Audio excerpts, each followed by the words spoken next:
come down here. And if you mess up a little bit, it's not that big of a deal on a cake like this. This is a very forgiving cake. That's probably why a lot of people love the classes that I do on this.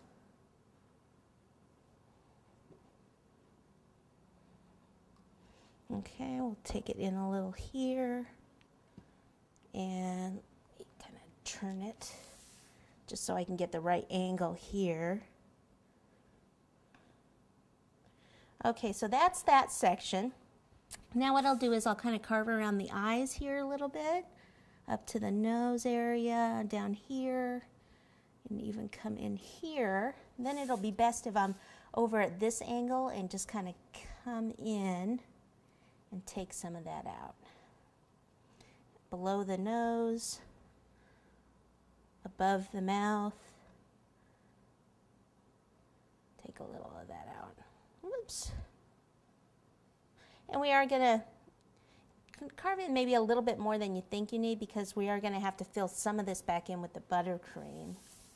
Okay, let me turn it this way so I can get in this angle here. Excuse me, a little bit more of that out and a little down there.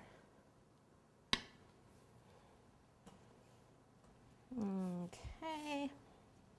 Other side, in this way, down by the nose.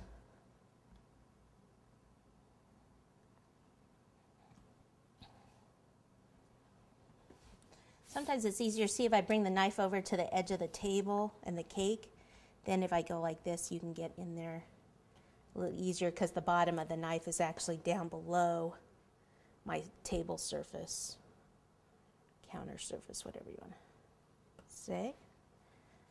Okay, below the mouth here, cut in, and right here, we'll just take a little tiny piece out here.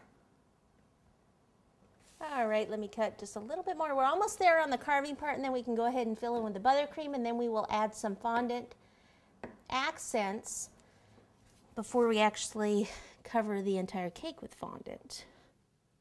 So just kind of cut that out. This isn't quite as straight right here as I want this piece that I added, so I'm just going to kind of straighten that whole bottom place portion out.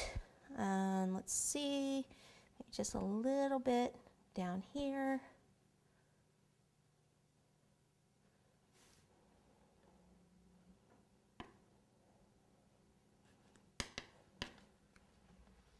Okay, I think we are good.